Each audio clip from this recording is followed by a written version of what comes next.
Hello Classic Crew, and welcome to today's video where I'm going to be sharing 9 lessons I learned on my 29th birthday.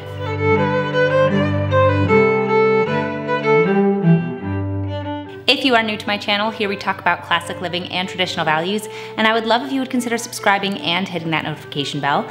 If you aren't already subscribed to my Substack newsletter, where you'll get access to a ton of exclusive content, including my book club, my AV club, my comment section for my podcast, make sure to head over to classicallyabby.substack.com. I just turned 29. It was just my birthday, which is very exciting, and it's been such an incredible year, truly probably the best year of my life. I had my son, we moved to Florida, we bought a house, we're living near family.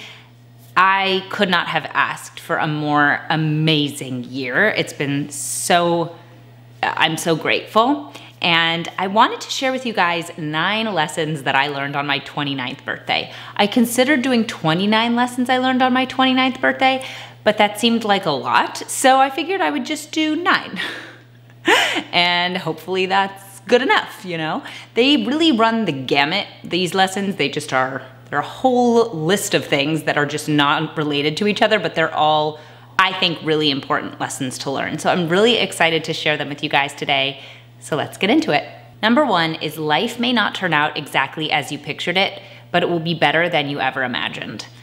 I grew up on a movie called Disney's The Kid. It's different from Charlie Chaplin's The Kid. That's why it's called Disney's The Kid. It's with Bruce Willis and Spencer Breslin. And I absolutely love that film. I think it's a really wonderful movie, very moving. And in the movie, there's a point at which Bruce Willis is talking to a woman, and he asks her if you could tell your younger self anything, to warn yourself about the future or to share any advice, what would you say? And the woman says, you know, I don't want to spoil anything. I don't want to share anything. I don't want to scare her.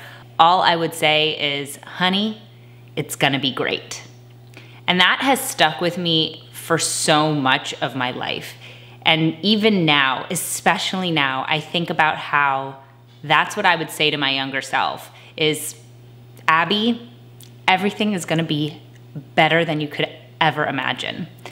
I could not have guessed that this is what my life would look like when I was 18, when I was 20, when I was pursuing opera to the best of my ability, and I hadn't yet met the man I wanted to marry. I knew I wanted to have children. I knew that I wanted to live near family, but I couldn't have anticipated that my life would turn out exactly the way that it did, that I'm getting to be at home with my son, that I get to be as involved as a mother and a homemaker as I am, that I am living in this incredible state. I would not have known or guessed. And if I had told myself this when I was 18 or 20, A, I wouldn't have believed it, but B, I might not have appreciated it at the time because I was pursuing something totally different. So all I could have told myself is, honey, it's all gonna be great. And that would have been the best thing I could tell myself. And I'm so grateful for where I'm at. So if you are unsure of the future, just know that things may not turn out exactly as you've planned, but it'll still be absolutely wonderful. Number 2, being a mother is everything it's cracked up to be. When people tell you about motherhood, I know I did. I felt afraid. Like, how can I feel this for someone I've never met? How do I know I'm gonna love this baby when I don't necessarily love other people's babies? Like, how am I going to be a good mom, and how am I going to absolutely love this thing everyone's telling me I'm gonna love? Well, you do. You will. It's the best. Being a mom is the best thing that's ever happened to me. I cannot tell you how amazing it is from top to bottom.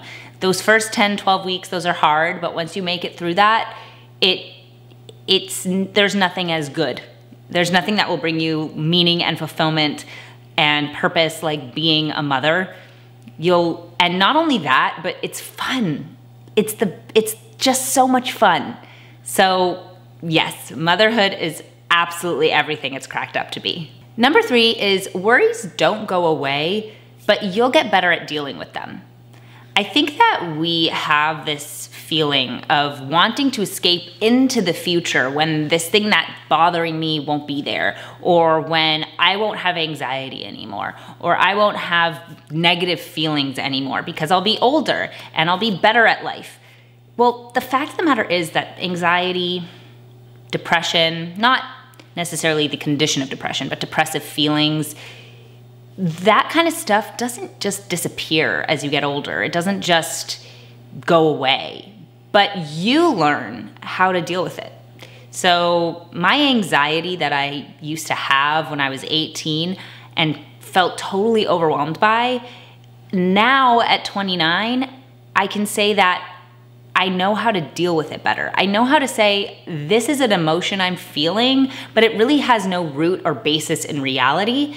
And that kind of helps. It helps you go, okay, well, if that's the case, then I can just accept this is where I'm at right now without it taking over my whole life.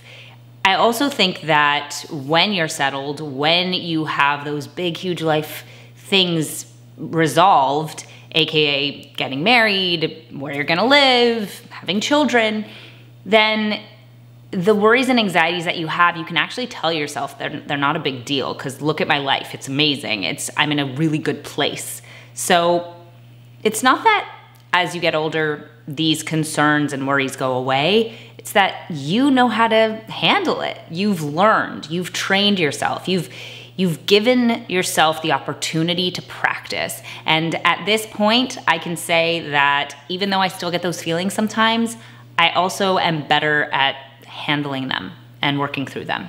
Number 4 is take care of your body so it takes care of you. I think after I had a baby, after being pregnant, while being pregnant, you realize how important it is to take care of your body, because your body actually does start to hurt as you get older. I know I'm only 29, but after having a baby, there are things about my body that are just not as easy as they used to be. They're just a little more painful or a little bit more uncomfortable. And it's important that I do take care of my body, that I try my best to eat healthy. I'm not saying that I succeed every day, but trying my best, that I exercise, that I keep my body moving. Those things really help and they really matter, because as you get older, your body the quality of life you live is based around how healthy your body is. So taking care of your body is really a top priority. If you can do that, then you're doing something right.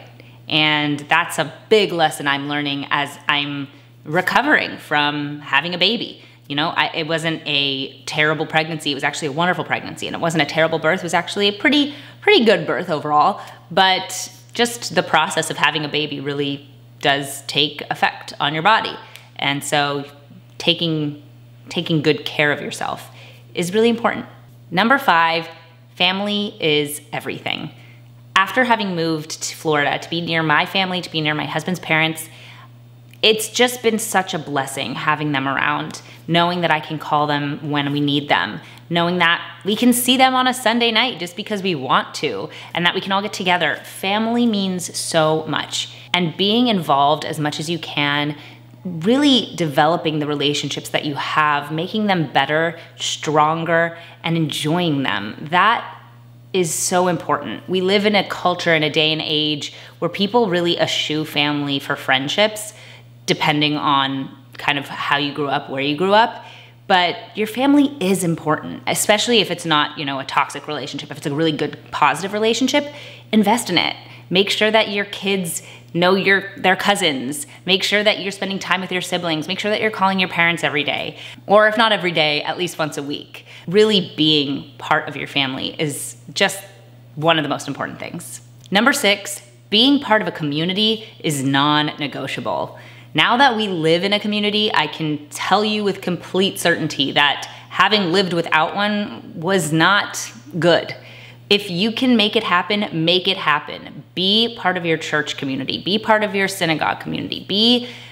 Be involved. Have friends. Make sure that you're seeing them consistently. Know that there are people you can depend on. Know that you are a part of something bigger than yourself. These things are just important to being human. And acting as if it's secondary to your work or your job, it's just not true. Faith, family, community always come first. Number 7 is you don't have to be rich to be happy. I think I used to grow up being like, so when I'm a millionaire, and you always have this thing as you're a kid, when I have $1 million, this is what my life's gonna look like. And then you get to adulthood and you're like, oh, not everyone is a millionaire. Okay. And you realize that money isn't what's always gonna bring you happiness. It's really about, being stable, having enough money that you are comfortable, that you're not constantly concerned and worried, but you don't have to be a millionaire to be happy. That idea of like, well, when I'm rich, I'm gonna have a giant house. Why? You don't need it. To be happy, you need a house that can house you and your children and it be a nice place for you all to live. Like, being rich isn't the thing. It's being stable. That's what's important. And if you can make that work, that's really all you need. Number 8, learn to speak your spouse's language. Not their love language, their actual language. This is something that I've learned over the last year, is sometimes you grew up saying certain things and your spouse grew up saying certain things and it doesn't compute for the other one, if that makes sense. So today, when I was talking to him, I was about to say, I really want to get big bins for our garage because I want to organize our son's old clothing for our future children, hopefully. And it just makes me stressed out to have things just all over the place. That's how I wanted to say it. I knew if I said that, I wouldn't get the most positive reaction because my husband doesn't want to hear that I'm stressed out because that makes him upset. Like, he doesn't want me to be stressed. He wants me to be happy. So what I said instead, as I was speaking, I did a right turn. I swerved out of the way. And what I said was, what I'd really like to do is get some big bins because it would make me really happy to have everything organized for our next future baby. And that was where the conversation ended. There wasn't a conversation of like, oh, you're stressed? Why are you stressed? How can I help? It was just, yeah, it would make me happier to have these things organized. So one of the things I've learned is figuring out those words that bother your spouse and then realizing how to actually say the things that will make everybody happier in the long run. Say the things that position the conversation in a way that's comfortable for both of you. That's a big lesson I've learned, and I think that it's a simple one, it's a small one, but not always the easiest to put into practice. Number 9 is work hard when you should, but embrace slow living the rest of the time. I work hard when I have to. I work hard for my channel and for my Substack and keeping the house clean and making dinner, but slow living is so important. And that's something I've really learned as a mom and as a wife, but mostly as a mom, that if I'm constantly work, running to get things done, then I'm not spending time to enjoy my son's childhood. I'm not spending time to enjoy him. And slow living has become so much more a part of my vernacular of it's okay to just take a few hours and for things not to get done. And that's good if that means that I'm going to create a memory for him and for me and for my husband. It's so much nicer to get rid of the rat race and instead just love being alive, being a person and getting to enjoy this world. So those are my 9 lessons on my 29th birthday. I hope you guys enjoyed today's video. Make sure to leave a comment down below. I'd love to hear your thoughts. If you are new to my channel, make sure to subscribe and hit that notification bell. And if you're not following me on social media, it's @ClassicallyAbby, absolutely everywhere. Make sure to head over to my Substack, and I'll see you guys in my next video. Bye!